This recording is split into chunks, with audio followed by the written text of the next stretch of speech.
Extraordinary Intentions with Jonathan Rivers. Ask a Lawyer with Latanga Wright.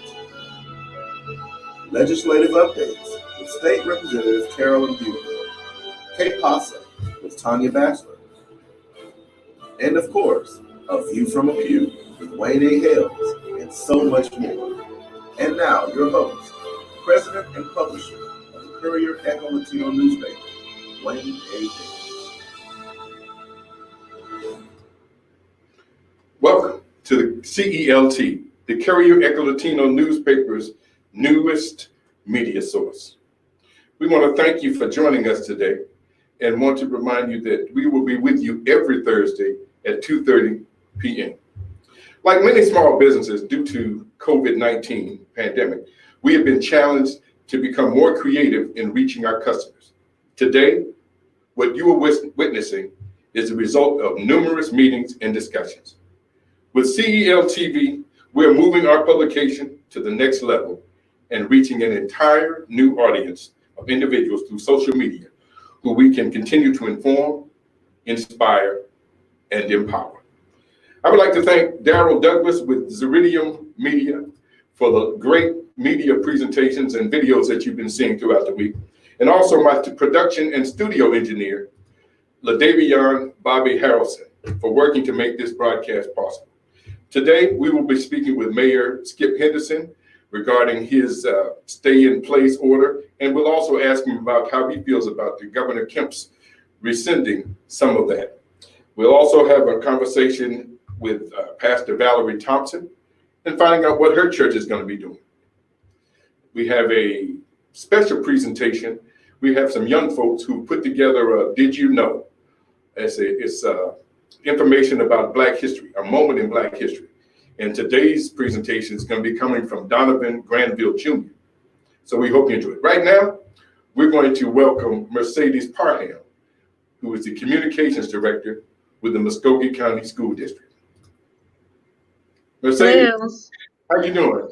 I'm well. How are you? Great. Thank you for joining us.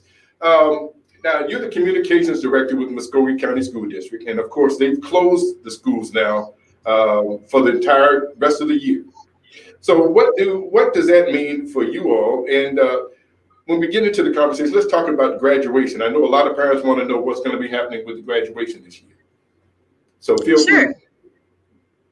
Yes, well, it's like you said, it's a different time. It's a challenging thing. I don't think anyone thought over a month ago when we walked out of our offices or our homes that we would be where we are now.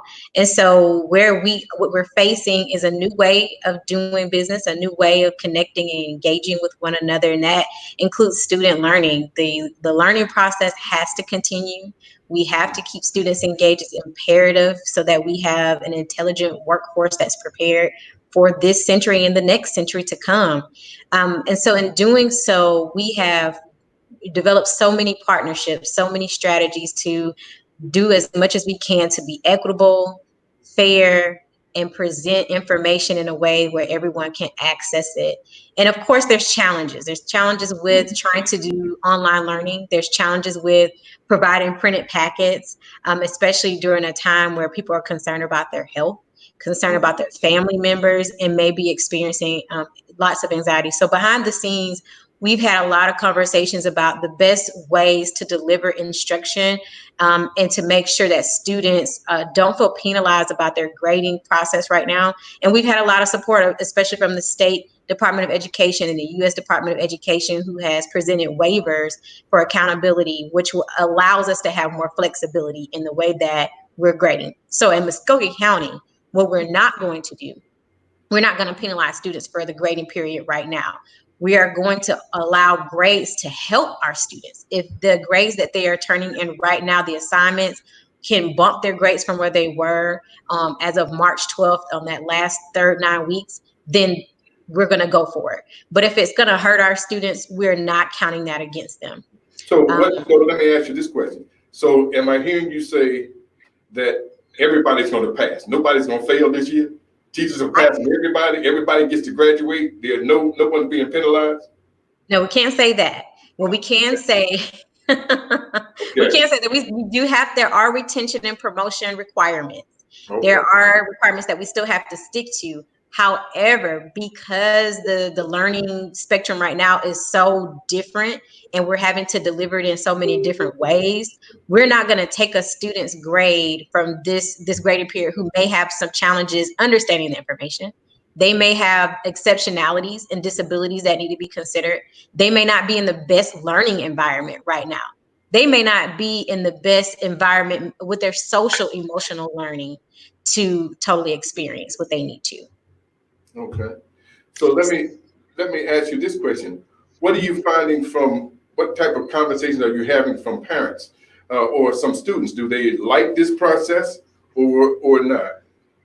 I don't think anyone's particularly fond of having to switch gears at the last minute like this, but we're all working together, and the feedback we're getting from parents, they're giving us their concerns about how to complete these assignments and what they want us to consider, and we're having a two-way conversation about how to best serve their students. Okay. And the teachers, how are they feeling about this process?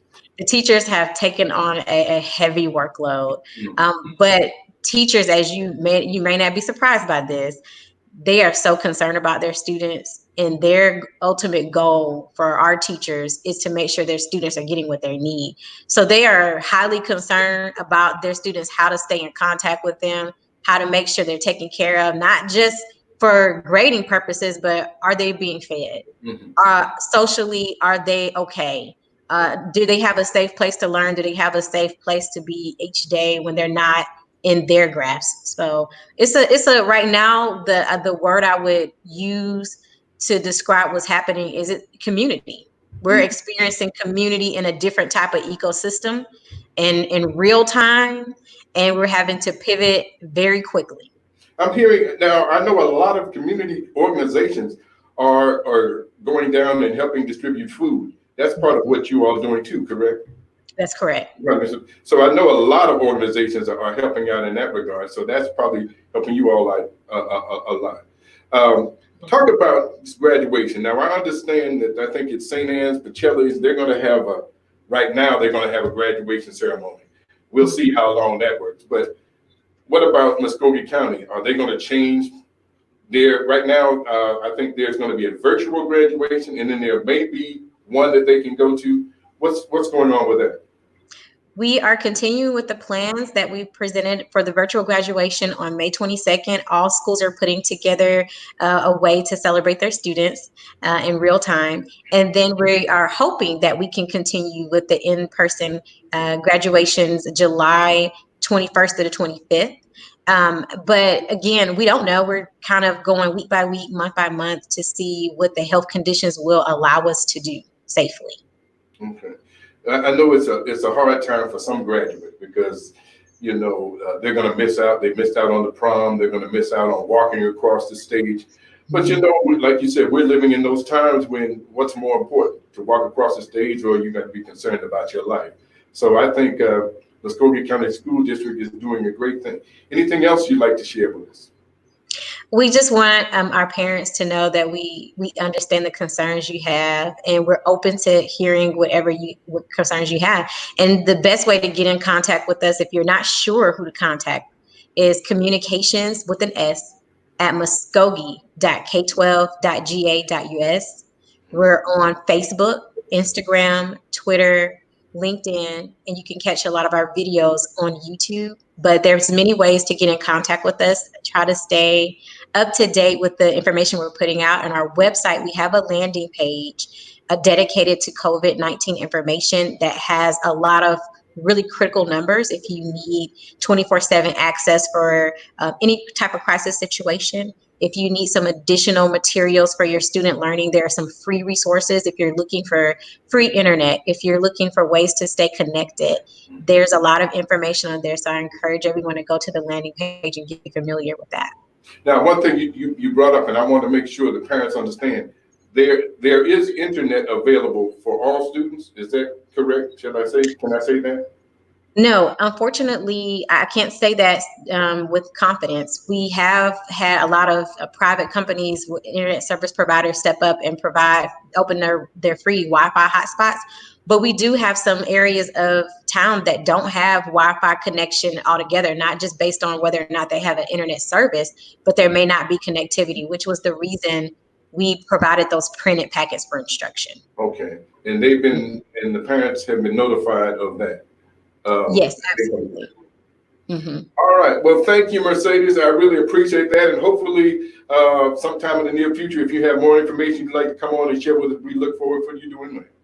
Sure, I'll be glad to. Thanks for having me. Thank you. Thank you. And that has been Mercedes Parham. She is the Director of Communications with Muskogee County School District. So you've got the 411. Again, our mission here is that we are your source for truth. And we try to pick it straight from the horse's mouth. And you heard it right here. You know, I know it's a sad time for some high school students, seniors. I've got grandchildren who live in Washington State, in Oregon, I'm sorry, and he won't be able to graduate and walk across that. But you know what? There are other things that we can do for them. It's more important that they did get their diploma. That's the most important thing. Right now, I think we have in terms of Governor Kemp recently said that he was going to open up the churches. Do we have Pastor Thompson available? And if she's available, we can get her. Pastor Thompson, we understand that that the Governor Kemp said you can open up your church. Once again, Pastor Thompson, Valerie Thompson is the senior pastor at Revelation Missionary Baptist Church. Thank you for joining us. I'm sorry. Thank you so much for having us. All right. So tell us, what are you all going to do? I know you've been doing something different with your church, but are you going to be opening up your doors and having people come in? No, sir. We're not opening up. We're going to continue doing what we have done in the past. And of course, you know, several churches are doing the virtual churches live stream. We have also done the drive-in church. This Sunday, we will continue with the virtual church with our teen and our youth being somewhat in charge for that Sunday. And then the first Sunday in May, we will actually do our drive-in church again, which has worked wonderfully. But we will not go back into our sanctuary, probably not until we'll look at it, maybe by the 1st of June. But right now, it's not time. Now, let me ask you, how does that work? I mean, are you meeting on the street of the church, or are you meeting at a different area? No, we are actually at our location, 203 RC Allen Drive. We have parking attendants. We're still doing the social distancing. We have to park the cars. And as you know, where our church is, we don't have like a parking lot where we can have everybody in one position. So we have to be very strategic in how we're doing the parking. And we set up our sound system on the grounds of the church, and it has worked out. It works out wonderful. No one is to get out of their cars. The people that are working have on their masks. They have on gloves. We are practicing social distancing. When the praise team, which consists of 4 people, when they are done, they get back in their cars.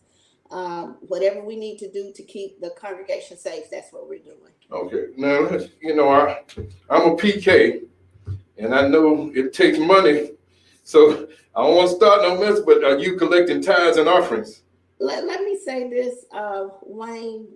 If people would like to give their tithes and offering at the drive-in church, we do make that available. But one thing we have to understand as a church, that the vision and the mission of the church has to continue, and it takes finances. My bills for Revelations have not stopped because of this pandemic. As a matter of fact, we literally gave out grocery yesterday to over 10 families, and we prepared buddy packs, and we gave out, I know, about 60 buddy packs to one of our housing communities. So, you know, the finances still are coming in now, and we're very thankful at Revelation. We have not seen a drop in our tithes and offering, but we do make available to those that come to drive-in church for them to give their tithes and their offering. And as you know about Revelation, we don't sell, we totally function off of tithes and offering. But during this time, there are people that have needs. And the only way those needs can be met, I believe, is that the church has to step in and do some things that we're not used to doing, or we don't do, in order to to save some people from being hungry or having clothes or paying bills. And that's what Revelation does. Well, you all do a lot of things throughout the year anyway, in giving back to the community. So this is really nothing new for you. It's just following your mission, correct? Right. Following vision. And like I said, we're not making this. As a matter of fact, I was asked one day, is this a money thing? I said, how can it be a money thing when every Sunday we do tithes and offering? Anyway, we have not asked our congregation for anything extra than what God has already asked us to do. Now, let me, and I know I'm not asking you to speak against any ministers or anything, but in, I think it was South Carolina, some cities, there have been 30 pastors who have passed away, believing that, allowing their parishioners to come to church. Not passing judgment on them, but how do you feel about that? I guess Wayne, I feel like this. I have a responsibility to the people that God has given to me and that I have charge over, and I have a responsibility to keep them safe. I have as much faith today as I did yesterday, and I have more faith tomorrow than I do today. And this is very serious. And for us to put our congregation, those people that God has given us charge over in harm's way, I believe there's something wrong with us. We have been given a mandate by the governor and by our mayor that we should social distance, shut down. So why in the world would I bring my congregation, is probably 200, 250, 300 people, into an atmosphere where that it's just not good for them? So I can't, like you just said, I can't down what other people do, but I have a responsibility to mine, and we will not go back in. We will not. All right. Now, two more things before I let you go. There is an election coming up. Yes, and sir. You are the representative for District 4 at this time, correct? Yes, yes. Okay. Now, I've shared with our listeners before, on the ballot, there are going to be two different opportunities to vote for District 4. One is for you, Toya Tucker, and Elaine Gillespie to finish out the term of Evelyn Turner Pugh. Yes. Okay, and then you will vote again for the person who will take over the seat in January. And those two people will be Toya Tucker and Elaine Gillespie. Yes. So what we need people to understand, that you have been appointed to serve out Evelyn Turner Pugh's seat till December. So when people go to the polls, when they see your name, they need to elect you. I'm not saying that there are two others are on the ballot, but that is a formality because legally they have to be. So from what we are saying is that when people go to the polls on January 9th, and then early voting starts May the 18th. 19th. And voting is June 9th. June 9th. Voting is June 9th, and early voting starts in May. That in District 4, they need to vote for you to finish out the seating, the term of Evelyn Turner. Just want to throw that out there. Yes. So you know this Pastor Valerie Thompson. She is currently serving as the District 4 representative, and she is serving out Evelyn Turner Pugh's term through December. Now, before we let you go, let us give you an opportunity to invite people to your service on Sunday, since you're the pastor here today. Well, thank you very much. But we will have the virtual church on Sunday. You can sign in. YouTube is RMBC Columbus. You can also go on Facebook Live. And we would just love for you to share with us. And then on the first Sunday of May, we will have drive-in church. And we truly invite you to come to drive-in church. This has been a new experience for us. It has been wonderful for us, and we really enjoy it. As a matter of fact, Wayne, I've told the leaders of our church once a month, we may still, when we go back in, have drive-in church. That's how it is. Things have changed, and people are coming in droves now. And I believe this, in terms of a lot of people are using these the waiters or people delivering food to them, whether it's going out doing their groceries. I really believe when this is over, people are still going to want to do that. They see the convenience. Right. So if it's convenient for me to come to church in my car And if that's working and they're still tithing, and again, we know it's not about the money, but people's lives are changing, and they may not want to come and sit next to somebody not knowing if they're systematic or not. And So, it's going to be some time before people actually feel comfortable with coming back in and having that closeness that we do have in the church. So I'm saying we will continue to be at a new normal. We will continue to do some things that we're doing now, and it's not a bad thing. I'm thankful for where God has us at this point, and I know He's the God that has brought us this far. He's the God that's going to take us on. So let me ask you again. Now, you have the drive-through, but it is also live streaming as well. Yeah. Okay. Yeah. Okay. Yeah. So that's great. All right. Well, we want to thank you, Pastor Thompson, for joining us, and we appreciate it. And best of luck to you. Well, I know you got God on your side. It ain't about luck. So Amen. Thank you. All right. So thank you. Take care. All right. You've been listening to Pastor Valerie Thompson. She is the senior pastor at Revelations Missionary Baptist Church here in Columbus, Georgia. Again, she talked about a new normal. And I honestly believe once this pandemic situation is over, people aren't going to necessarily just flock back to the way they were. People aren't going to be shaking hands with everybody. They're not going to be coughing. They're going to be wary of people. I think we might even go back to people but people continue to wear masks. This is that it's just a new normal. And again, when it comes to grocery shopping and ordering out, a lot of seniors now, a lot of people, not just seniors, everyone is just getting someone else to do their grocery shopping. So I think that's something that's going to be happening. We need to be aware of that. Before we're waiting on the mayor, he's going to be coming in. We're going to talk with him about his order that he has set forth and stay in place. And also there was a little controversy about one of the things he said in terms of how the police were going to be stopping people. And I know he had to come back and clarify that. So we're going to ask him about that. And also, let me share with you some of the things that we're going to have coming up. We have Dominic Perkins. He's going to be doing a political commentary. We tried to get him on today, but he's very busy. He has his own business, Perkins and Associates. But he's going to be talking about some of the political things that are going on. If you are a Black or Hispanic-owned business, we want to highlight you here on CEL TV. So we're going to invite you to give us a call, 706-225-0106, if you'd like to be highlighted on our new social media. And again, we have On the Scene with Nadine. She will come out and she will do a video of you, or we can do that, whatever you feel is comfortable. But we want to start promoting Black businesses in this community, Black and Hispanic businesses in this community. We have Money and Investments with Carl Brown. He will periodically be coming in and talking about that. He's an insurance agent here in Columbus, Georgia. Que Pasa with Tanya Batchelor.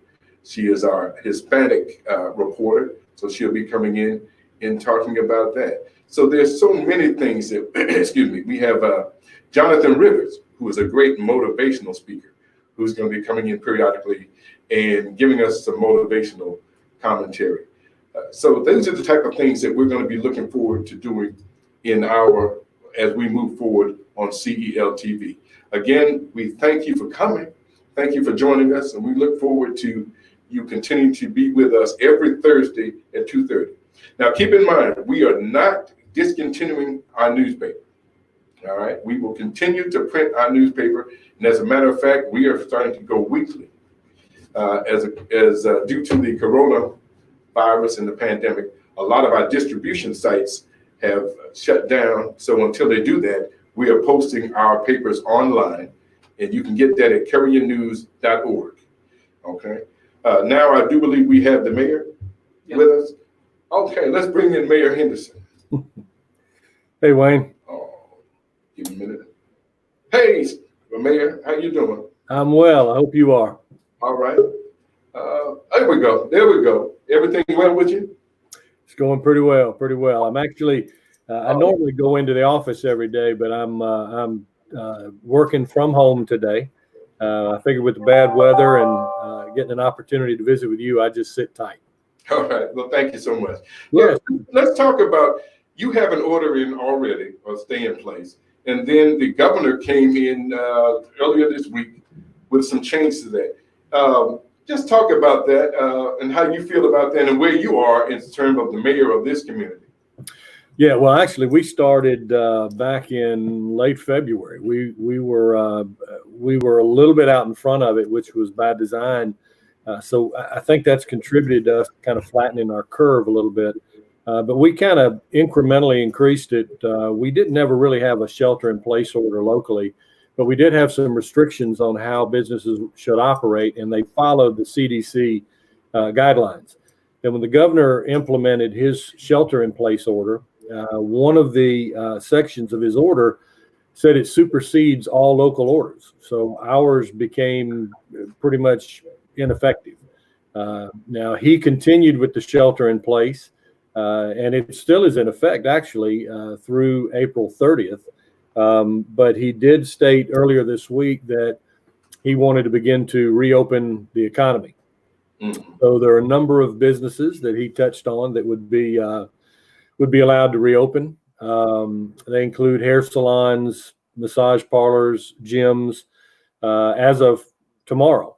Now, he also listed restaurants and bowling alleys, and they would be allowed to open, I think, beginning on Monday. Now, I get what the governor's trying to do, and nobody supports putting people to work more than I do, but I've got some concerns. Some of the concerns are that our numbers are still trending up a little bit in Columbus. We're at, I think, 252 positive cases right now. Now, the good news is that our hospitalization rate, the absorption rate, is staying very steady. And that's good. That's the result of us, I think, working so hard together as a community to flatten the curve. But another concern I have about opening the economy is we have 159 counties in Georgia, 538 cities, something like that. And a one-size-fits-all is just tough to make work. We're kind of unique here on the border of Alabama. And really, we are connected by a bridge to Lee County, which has the third highest rate of positive cases in the state of Alabama. And of course, we're bordered on the south by Fort Benning. So we're impacted by them and they're impacted by us. We just thought there should be a little more local input on what conditions would need to be in place for some of these places to open. But our message hasn't changed. Our message is just the same as it was last week. We continue to urge the citizens of Columbus to stay at home unless absolutely essential travel is required. And if they do venture out, we urge them to continue to social distance themselves and to wear a mask.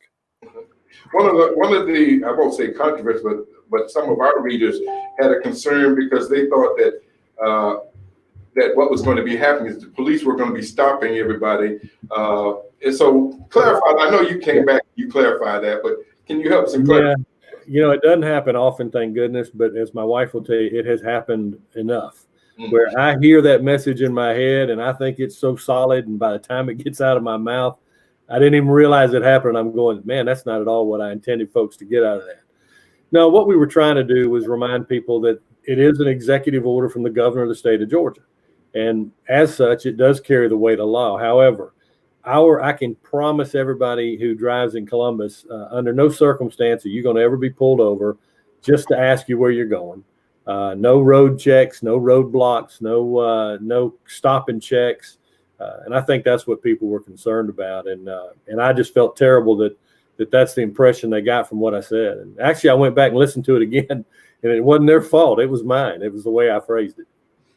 Well, one of the things, people are going to do what they're going to do. Right. So there are going to be those who listen to you, and those are going to be listening to the governor. And come Friday and Monday, they're going to be at the bowling, if the bowling alley is open. I'm not even sure some of these places are open. I know there's some barbershops and beauty salons said they're not open. I know some gyms saying they're not open because they don't have the sanitary supplies to do what is necessary to do. But the bottom line is, and I hear what you're saying, that the governor's order supersedes yours. That's right. But you're still asking Columbusites to be sensible with what they're doing. And they're going to families going to make decisions for themselves. I really believe that. Columbus Columbus citizens aren't stupid. No. Not, And, you not, know, not all of them. I give all the credit to the folks that live in this community because they're the ones doing it. You know, the only weapon for us to use to be able to do battle with this virus, we've had all the time, and that's us. So if we can follow some common sense rules that have been put forward by the CDC, it sounds crazy, but wash your hands a dozen times or more a day. You should wear a mask. Anytime you go into an enclosed area, if you go shopping at Publix or you have to go get groceries, wear a mask and make sure that you abide by that social distancing recommendation that the CDC has put out. Thank you, Mayor. We're here. We're going to be here every Thursday at 2:30. So anytime you want to come forward, you've got some information you'd like to share, we'll be more than happy to have you. Well, I'm always happy to chat with you, Wayne. If there's ever anything you guys need, just give me a call. I'll be here. Thank you so much. Yes, sir. Thank you. All right, ladies and gentlemen, that was the mayor of Columbus, Georgia, Skip Henderson. And as you heard, the governor's order supersedes the mayor's. But of course, you heard him say that he's still asking people to shelter in place and be sensible and do the things that you need to do for your family. So we appreciate that. We're going to be back in just a second, but right now we have a special presentation. Did you know? A moment in Black history from one of Columbus's own, and we try to involve some young people in the TV station as we try to do that. So right now, let's sit back and hear from Donovan Granville Jr. Did you know the potato chip was invented in 1853 by George Crumb? Crumb was a Native American, African American chef at Moon Lake Lodge Resort in Saratoga, New York, USA. The French fries were popular at the restaurant, and one day a diner complained that the fries were too thick. Although Crumb ran a dinner batch, customers were still unsatisfied. Crumb finally made the fries that were too thick to use the fork, hoping to annoy the extremely fussy customer.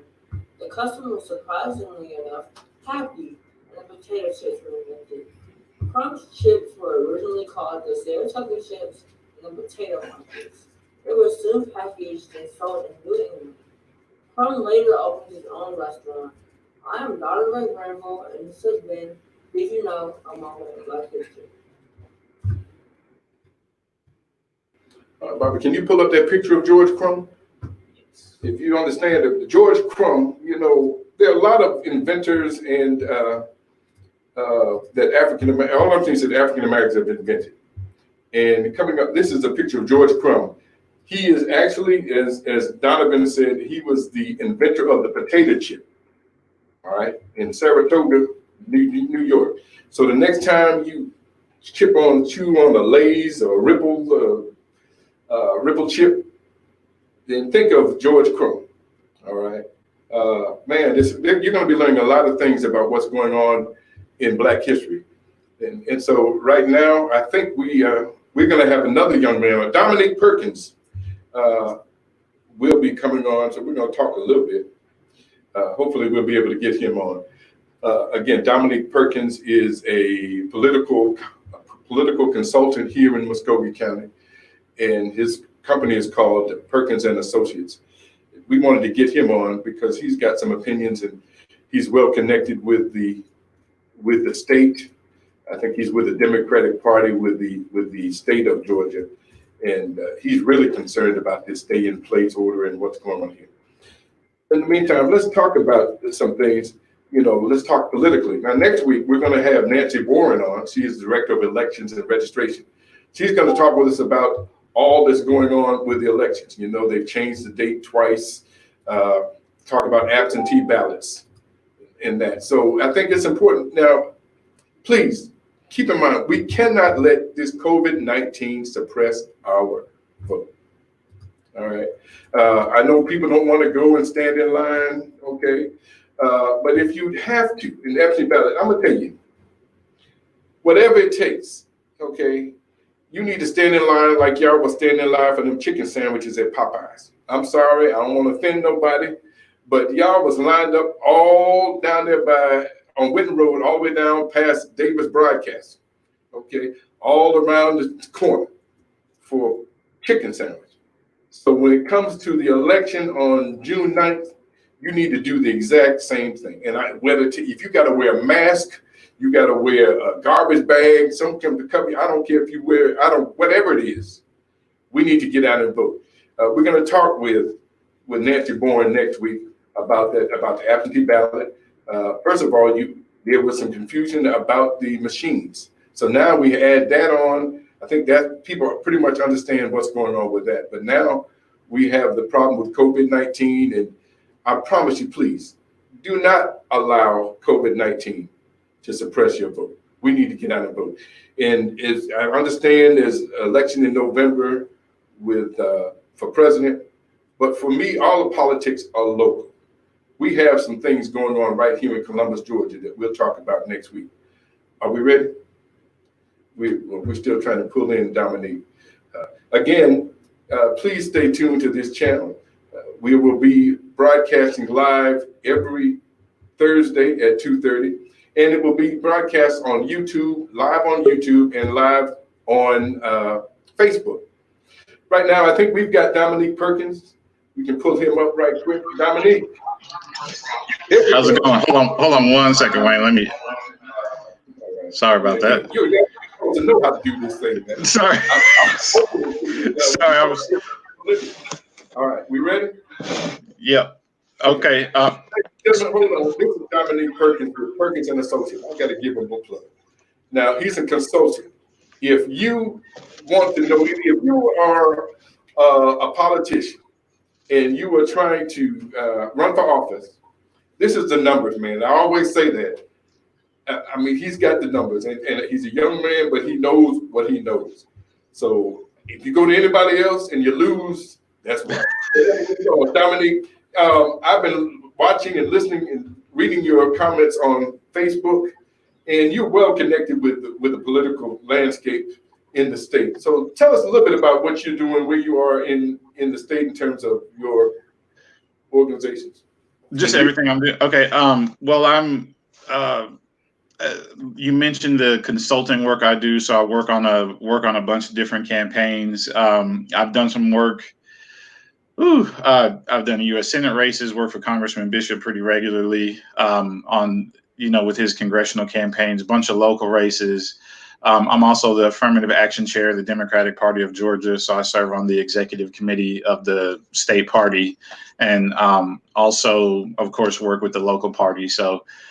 Just doing a lot of work with the Democratic Party candidates in general, and just staying active, trying to be as involved politically as I can be, and just kind of know what's going on across the state so that I can help people both locally in Columbus regionally and also be involved statewide. So what's now? Some comment. There's a friend of yours who makes some comments about what this. Going back to what it really means, or in his opinion. Yes. It's sort of, that makes a whole lot of sense. I look at it as a Tuskegee experiment, if you ask me. Yeah, I understand. And I hate to make it racial, but and not that only black folks go to the barbershop and beauty. But it's, to me, when I say Tuskegee, well, I'll go back, but go ahead and share with them what, I can't remember your friend's name, but talk with him. Okay, his name is George Cheedy. George is I've met him several times, had a couple of conversations with him. With statewide politics. He's up in Atlanta. Was a former writer for the AJC, and is heavily involved, in Atlanta politics and state politics, and usually has a good sense of why people are doing things and what they're doing. So. Let me, what I'll do, Wayne, if you don't mind, I'm going to read his post. It's a little long, but it gives a full kind of picture of his theory. The last time I checked it, he had just posted it yesterday, and I think as of today, it's been shared 18,000 times. All right. So this kind of gives you an idea of what people think about his opinion and how it's kind of taken off. But this is what he said. He said this. Now, I want to mention the date. Mentioning the date is important because I want people to. I've got a couple of other things that I want to add in that are going to help this make more sense. So George, he first posted this on April 20th. And he said, you really want to know what I think about rescinding shelter in place and the way this order is structured. It's about making sure people can't file unemployment. It isn't about saving the lives, certainly. It's not about the peak of the curve. I think lots of people are going to ignore the governor and stay home regardless. This isn't a decision being driven by epidemiology. It's the rawest and most lethal of political decisions, and it will kill people. Kemp is looking forward to the fiscal discussion in 2021 and 2022 when all this really starts to hit. He got elected by out-yahooing the field. His base has been trained to view government spending as a crime, and he knows that he becomes politically vulnerable to attack if he raises taxes. He's not capable of delivering a nuanced message around necessity because his base doesn't know how to hear it. The state is staring at 1 million unemployment applications. It probably cannot pay those over 6 months. The unemployment fund has a reserve of about $2.6 billion. Last week, it paid out about $42 million, which is about 3 times as much as it usually does. That figure would double in 2 weeks, give or take, maybe more. At that rate, the fund is empty in about 28 weeks, probably less. Even if things improve later, the fund will run dry in a year because unemployment isn't going to return to 5% for a long time. Georgians did the Kansas thing a couple of years ago and instituted a hard constitutional limit on income taxes of 6%. It cannot go higher without amending the state constitution. What that means is that there's no easy mechanism for the state to accommodate an extraordinary expense like this without somehow telling Republican reactionaries that they must raise taxes. Those reactionaries are the ones who will be protesting in front of the State House Friday when this order goes into effect. If there's no state order calling for businesses to be closed, the people who are unemployed can no longer claim that their unemployment is involuntary, even if it would be utter idiocy for them to return to work. A hairdresser or massage therapist cannot maintain social distance, but they can certainly file for relief unless the laws say they can work. Gyms, fitness centers, bowling alleys, body art studios, barbers, cosmetologists, hair designers, nail care artists, estheticians, their respective schools and massage therapists are what we're allowing. Not banks, not software firms, not factories, not schools. It's no coincidence that the businesses on this list are staffed by relatively poor people because that's who he wants off the unemployment rolls. And if they die, well, they're mostly Black people or Asian and poor and an acceptable political loss for a Republican governor right now. The purpose of this isn't to open up those businesses. It's to get the workers there off the dole, work and die or don't work. But you're on your own because we can't raise taxes to cover the time you spend trying to save your life and the lives of people around you. Now, he posted that on April 20th. Like I said, it's been shared 18,000 times. Mm-hmm. Now, the next thing I want to go to is on the 21st. On the 21st, Greg Bluestein, who's a political reporter for the AJC, shared a picture of the front page of the AJC, of the Atlanta Journal-Constitution. And on the front page, the top headline was, hold on one second. Hold on one second. I lost it. Georgia faces severe budget pain. So that's what they were talking about, was how we were facing severe budget pain because of the tax revenue that we're going to lose from things being open.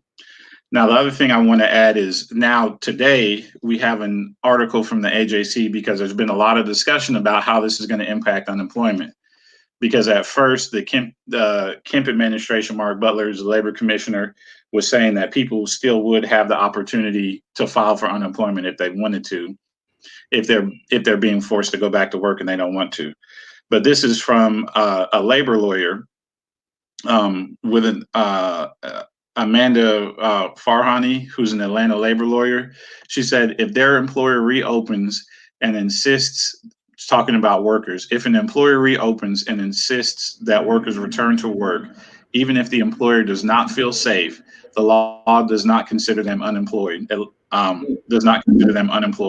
If there is work available and they are refusing to go to work, then they may not be eligible for unemployment. So And we need to be paying attention. While we're looking over here, the Yeah. real story is about them not wanting to pay unemployment. it has a lot to do with unemployment. And what it really is, it's also about campaign promises, Wayne. When Kemp ran for office, he ran on lowering taxes. Like if you look, I guess I can't remember if it was last year or earlier this year, he was instituting those draconian cuts where he was saying all department heads have to cut spending by 10% across the board, and saying that they had to cut spending by 10% across the board, regardless of whether they could actually do it or not and still provide services. This is about what we're seeing in front of us. Is we are seeing how ideology impacts people's decisions.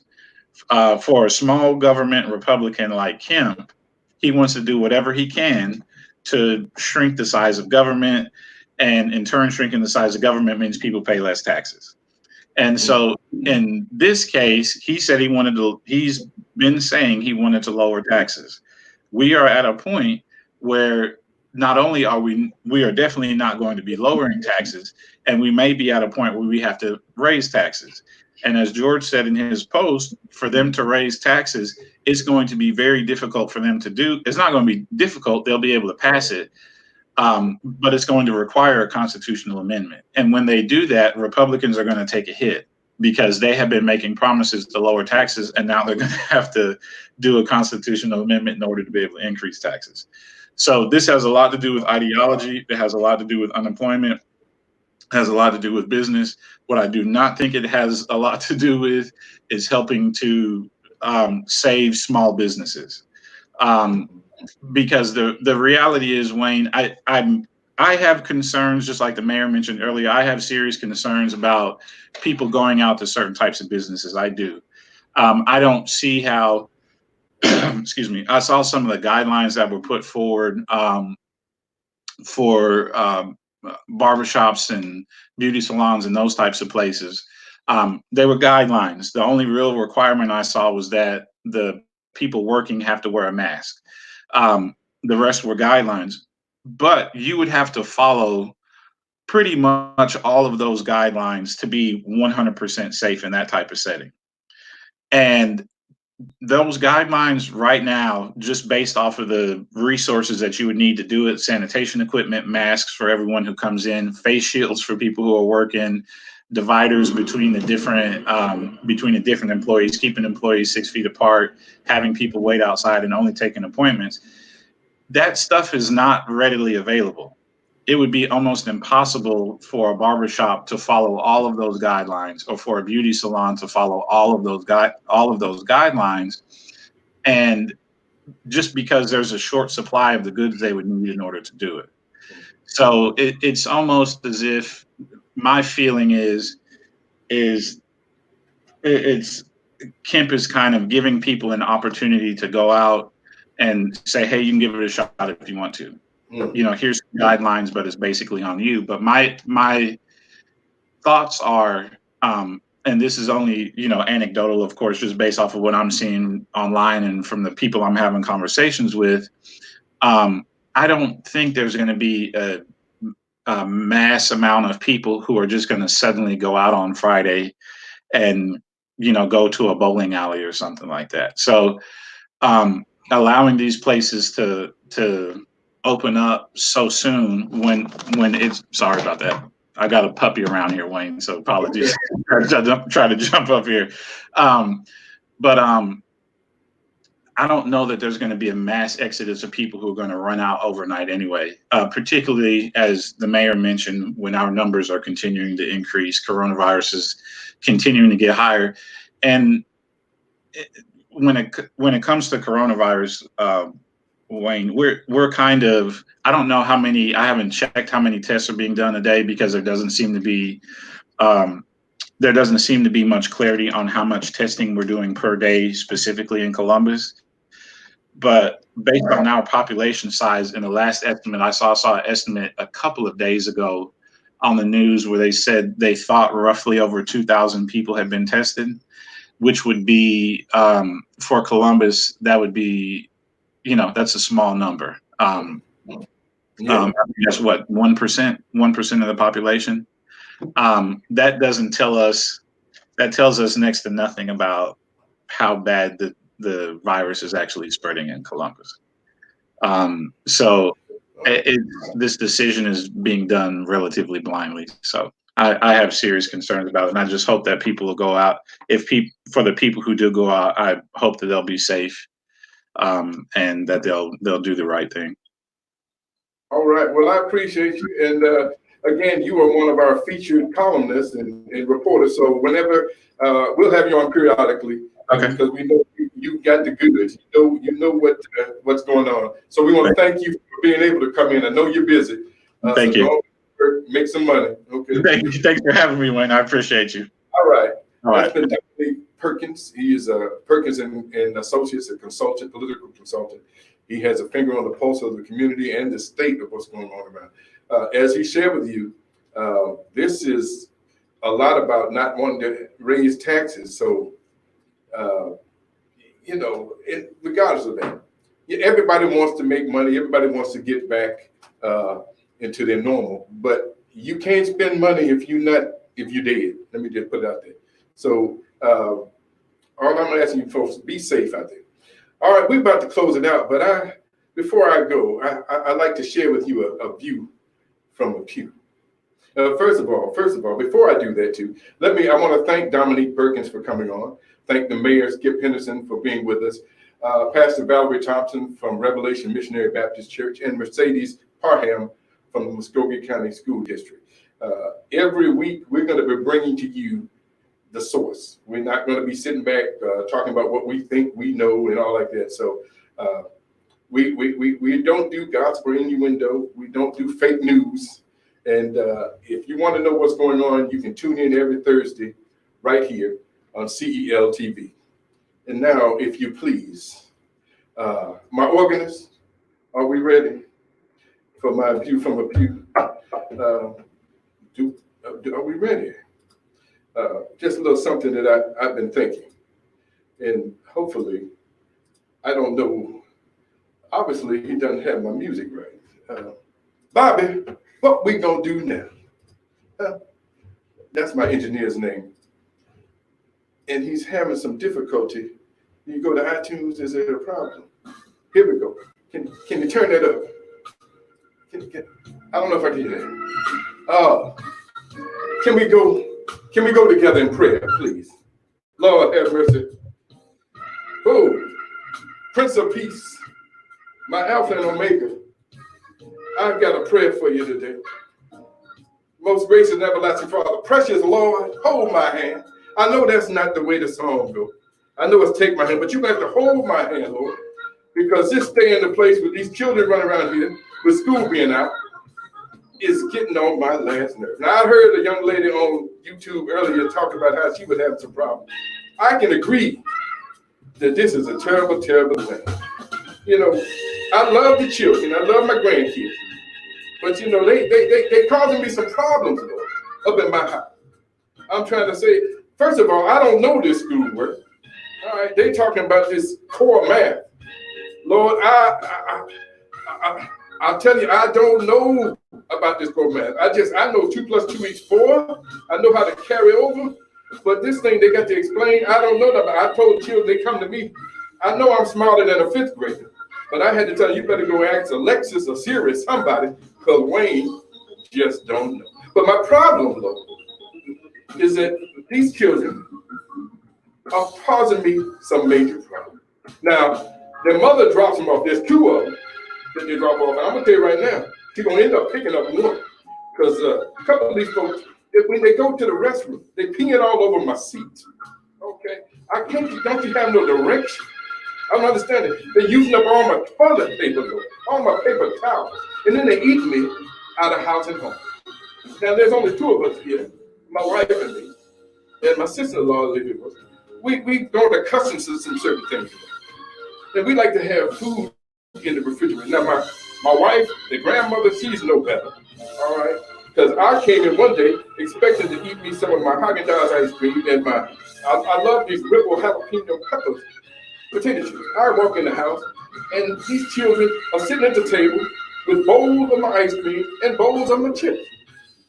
I'm gonna tell you right now, I wanted to slap one of them into the middle of next week, and I know something about that because it was a Wednesday through a Thursday in June of 1971 where I was talking to my mother, asked me to do something, and I said, huh? And the next thing I know, it was Thursday of the next week. So I'm missing a whole week in 1971 of June. That's gonna happen here. And I'm gonna tell you right now, there's gonna be some slow singing and some flower bringing if these children don't start doing better. I'm telling you, and I know I'm not the only one. There's some parents and grandparents out there that are taking care of these children while these parents sort of got these essential working jobs. It's going to be essential that they come and get these children. That's what I'm talking about. So, Lord, as I soon close, and you know I'm not a preacher, but I got to preach in. I just want to say, come by here, Lord. Come by here, Lord. Come by here. Help me, Lord. Help me, Lord. I'm about to catch a case on these children. I love the children, but we're going to have some problems. I understand school is out, and I don't know how long I can take it. I'm going to put them in the corner, lock them up. I got a shed in the back. Anyway, Lord, I'm going to end this right here. I'm Wayne A. Hales, and this has been my view from a pew. Thank you for joining us. I'm going to tell you one thing before I go. If you're tuned in to look for the tea or the juice, this is the wrong place. Because right here with the Courier-Echo-Latino newspaper, we are only the source of the truth. I'll see you next Thursday, right here on CEL TV.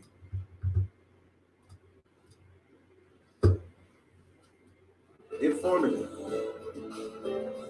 empowering. Introducing CEL TV, the Courier-Echo-Latino newspaper's new network, offering exciting and relevant programming, featuring Politically Speaking in Black and Brown with Dominic Perkins, On the Scene with Nadine, Money and Business with Carl Brown, Extraordinary Intentions with Jonathan Rivers, Ask a Lawyer with Katana Wright, Legislative Updates with State Representative Carolyn Buell, K-Pasa with Tanya Batchelor, and of course, A View from a Pew with Wayne A. Hales, and so much more. It's all available on demand exclusively, broadcasting live on YouTube, Facebook, Instagram, and our website, couriernews.org.